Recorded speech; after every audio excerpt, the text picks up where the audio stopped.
Alright guys, here's the problem I'm having with working with zinc. You see all that stuff on the bottom there? It's like a zinc oxide or oxate, whatever it is. This is the problem I'm having using tin and zinc. I shorted out this cell. It came back to 0.59 volt. Let me charge this here. And you can see what's happening once it builds up a little. Okay, it's starting to work. Maybe I should turn this light off once a little. Oh, that's probably not any better. But anyway. Alright, I can't tell what the difference between electroplating and charging is, because it seems to be doing the same thing. And I can't use zinc if it's going to create that buildup.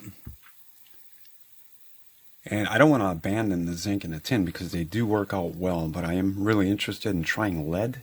I haven't tried that in my test results yet, but I will be making some lead plates and adding that into the test.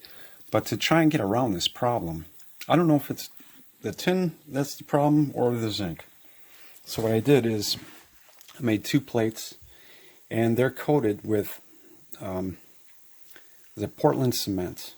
And Portland cement is like a kind of like a concrete sponge. It will absorb moisture. And I've ran this test a number of times, and just the plain tin and zinc plate, you know, the volts were up to 1.74 amp draw, looked fine. They do vanish after 2 minutes.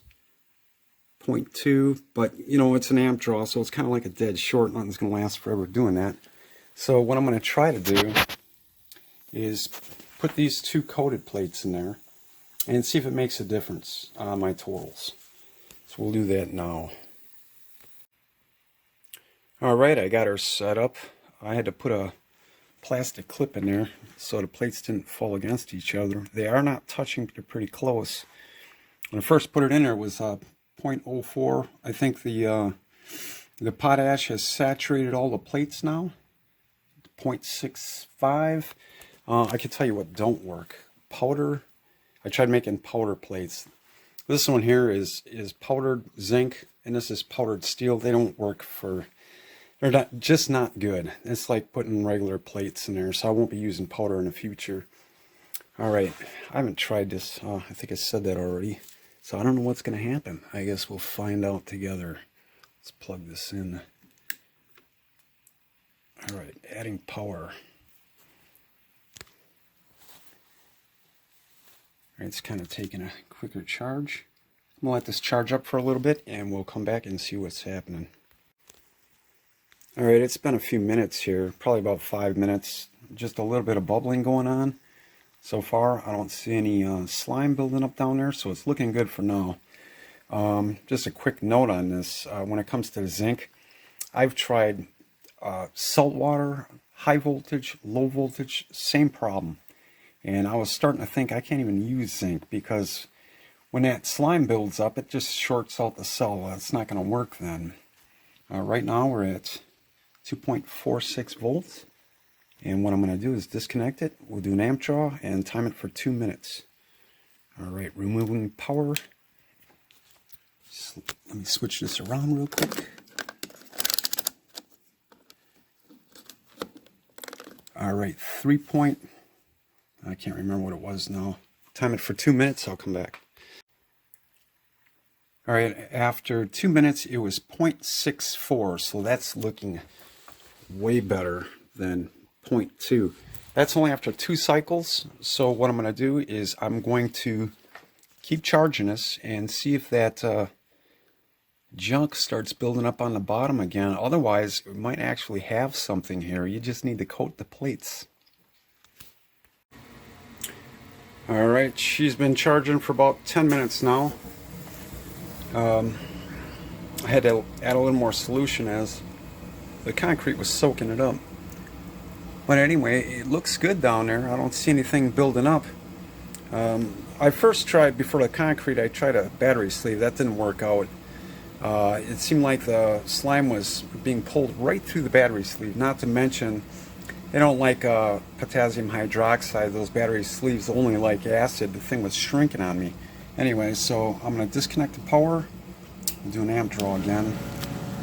See what she reads now.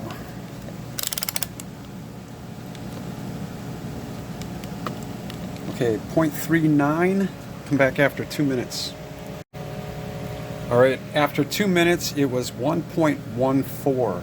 So it's getting better all the time. And again, no slime on the bottom. So what I'm going to do is I'm going to see if I can just throw a regular tin plate in there. And I'd rather only coat one plate than two, so we'll see. Alright, I have the bare tin plate. When it was further apart, the best I could do was, after 2 minutes, was 1.25. Alright, so I put the plates closer together. Okay, and it's been charging for a while. Let's disconnect the power, see what we get.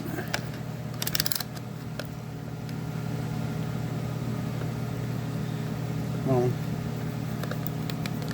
okay, 2.10. I'll come back after 2 minutes.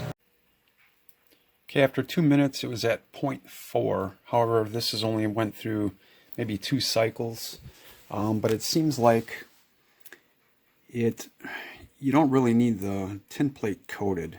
With the tin plate coated, it seems like it has a higher voltage rate. So I think the only thing we really need to figure out is the thickness of the concrete on the zinc plate, and then the ratio of the pot ash. We have to try different ratios on that, and then you know, what its rested voltage is, and I might actually go with this one.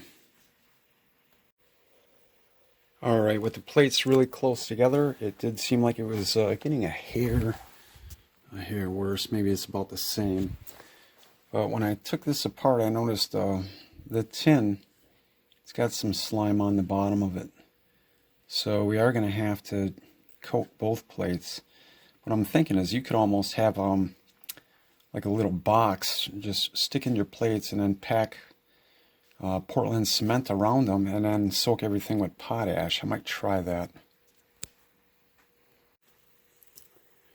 Alright, to finish this video up, I have both coated plates back in there. It seems to be doing the best. And what I'm going to do now is, I guess, try and wreck the cell. I'm going to overvolt it, do whatever I can. I don't know how long the concrete will hold up before the zinc or tin starts pulling through it. But anyway, that'll be maybe an update in the future. Alright, in trying to wreck this, I'm actually reversing the voltage. It's been on there for a couple minutes. Took it off a couple times. Check out what happens. Let me remove the power.